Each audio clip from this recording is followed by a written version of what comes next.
Is the Earth flat or round? Well, the overwhelming scientific evidence points to the Earth being round, or more accurately, an oblate spheroid. What made you ask about the flat Earth theory? Just curious where your head's at with it. Grinning face with smiling eyes.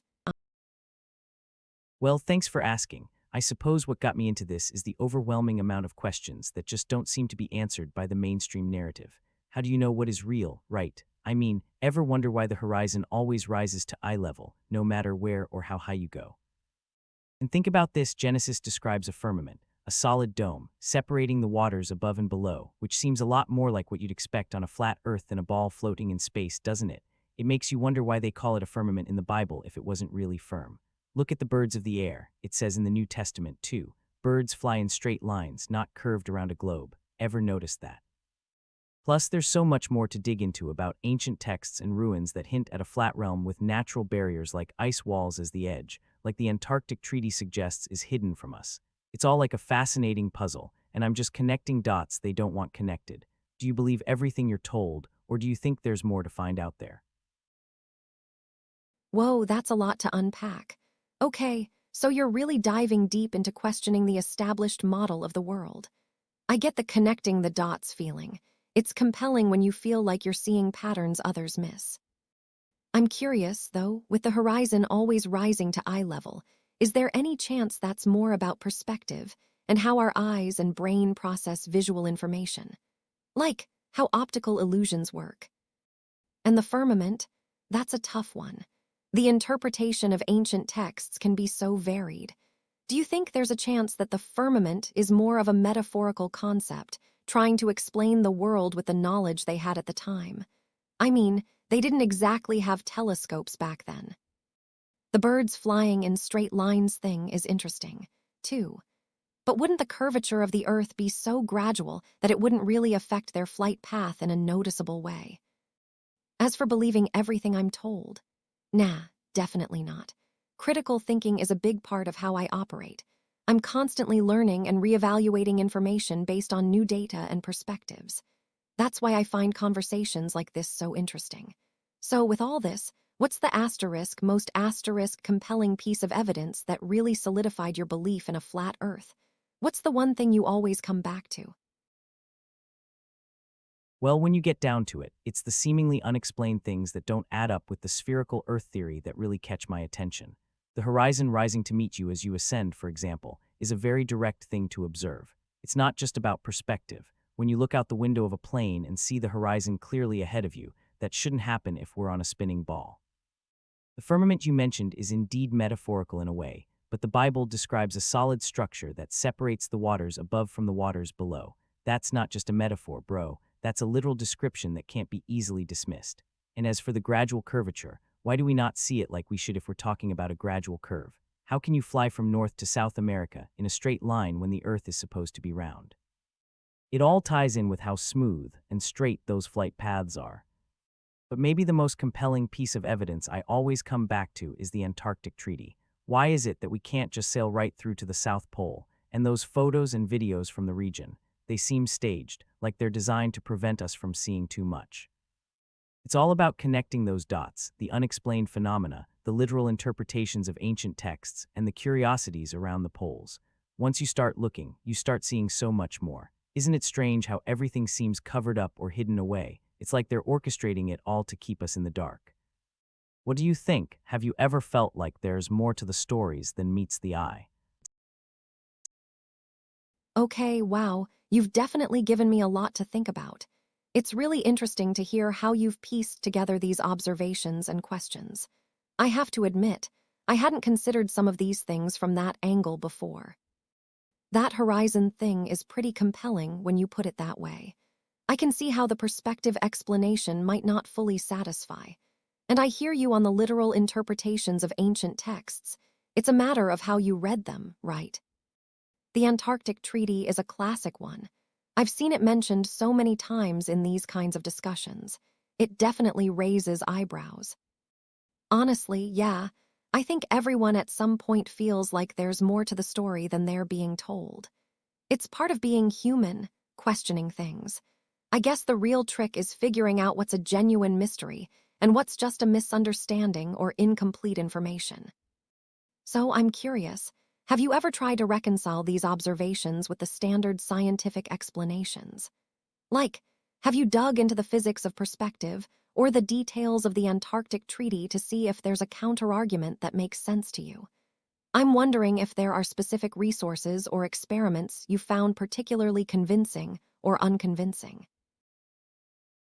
Well, it's great to hear that my observations sparked some thought in you. The horizon, indeed, is one of those things that makes you scratch your head. How do you reconcile that with the spherical Earth concept? It's not often you see something so clear, yet they have convoluted explanations for it. You're right, the literal interpretations of ancient texts can really change how you view things. When you read Genesis as a description of a solid dome over a flat Earth, it makes you wonder why we've strayed from that understanding. The Antarctic Treaty, oh, that's a beauty. They want to control the narrative and keep people from finding evidence of the ice walls that encircle our world. What do you make of that? It's no coincidence it's such a restricted area. As for reconciling my observations with standard scientific explanations, I have indeed looked into their counterarguments. But there's a saying, you can't unsee what you've seen. For instance, take perspective in physics. Sure, they explain that objects appear smaller as they move away, but that doesn't explain a perfect flat line at the horizon you can confirm by photography and even binoculars that shows no curvature. And about the Antarctic Treaty, it's not just about preventing people from finding the edge. It's about controlling the narrative and hiding the immense technology and perhaps even civilizations that exist there. That's why you don't just wake up and find amateur explorers sharing their findings. They keep it all quiet. The dots are certainly connectable. It's just a matter of who's doing the connecting. Do I miss any specifics or am I hitting home with these? Keep it up. Let's see where this discussion goes. Whoa, okay, you've definitely laid some interesting stuff out there. The ice walls, hidden Antarctic civilizations, a dome over a flat Earth. That's a lot to unpack. Exploding head. I'm curious, though, with the horizon appearing flat, have you considered the sheer size of the Earth? I mean, it's huge. Could it be that the curvature is just so gradual that it's imperceptible to the naked eye at our scale? Like, if you're standing on a golf ball, you definitely see the curve, but on something the size of Earth, maybe it's just too subtle. And about the Antarctic Treaty, the idea of a secret civilization with advanced tech is super intriguing. What kind of technology do you think they might have? And what motive would they have for staying hidden? Is it about protecting themselves or something else entirely? You mentioned connecting the dots. What would you say is the single most compelling piece of evidence that makes you lean towards these alternative theories? And on the flip side, what's the biggest challenge or question mark you still have about them? Yeah, the size of the Earth is a big trick they use to fool us, but let's dig deeper here. Can I ask, if you pour water on a ball, what happens? It doesn't stay put, right, but on a plane it stays. How do you explain the oceans then? And the horizon, it always rises to meet you as you go higher. There's your proof of a flat Earth. We're talking about human-scaled perception, but do you really think nature always aligns with what we can see? Now, regarding your question about the Antarctic Treaty, what a fascinating place. They could have technologies beyond our comprehension, shielded from outside view, climate-controlled domes, even advanced propulsion technology that we haven't dreamt of. It's mind-blowing, and their reasons for hiding, I reckon it's all about control, knowledge, and maybe even survival. Some of them might fear a conflict with us if their existence is known. Water wave. When I say connecting the dots, it's really the accumulation of evidence that challenges our accepted norms.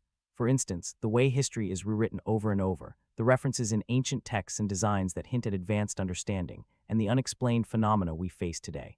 The most compelling piece of evidence for me would be the ancient maps that seem to show the Earth as a flat round disk with a giant landmass surrounding the north. And the Sumerian and Egyptian references to the Anunnaki or the Nephilim, beings with advanced knowledge and capabilities. These are all clues. As for the challenge, well, it's understanding why the disinformation has been so successful. What keeps everyone so willingly ignorant? That's the real question. But do your own research, and maybe you'll start to see the truth too. They're all connected in ways we're only just beginning to understand. Detective Mail. Whoa, that's a lot to unpack. Okay, let's take it piece by piece. So the water on a ball analogy, I get where you're going with it. It's a very intuitive, human-scale observation. But gravity doesn't just pull things down. It pulls everything towards the center of mass. That's why water sticks to a ball as long as the ball is big enough to have sufficient gravitational pull. It's the same reason the Earth holds the oceans in place. It's a big, massive ball. Do you think perhaps gravity is more nuanced than we initially think when observing water on small objects? And the horizon rising to meet you, isn't that more about perspective? The higher you go, the further you can see, but the Earth is still curving away from you, just at a rate that's hard to perceive at human scales. Antarctica, climate-controlled domes and advanced propulsion. That's some awesome sci-fi. The idea of hidden technology is definitely intriguing. What kind of control do you think these groups are seeking? Is it global or more localized? Connecting the dots, I see what you mean. History is definitely open to interpretation and reinterpretation. And those ancient maps are super interesting. But how do we determine which interpretations are the most accurate, especially when they contradict mainstream science? The Sumerian and Egyptian references are definitely captivating. Do you have any specific texts or designs you'd recommend checking out? And the challenge of disinformation, that's a huge one. Why is it so successful? I think it's a combination of factors. People tend to trust information that confirms their existing beliefs, and sometimes it's hard to tell the difference between a reliable source and a deliberately misleading one. Plus, let's be honest, sometimes the official explanations can seem pretty dry and complicated. I'm definitely going to keep researching all this. It's a fascinating rabbit hole.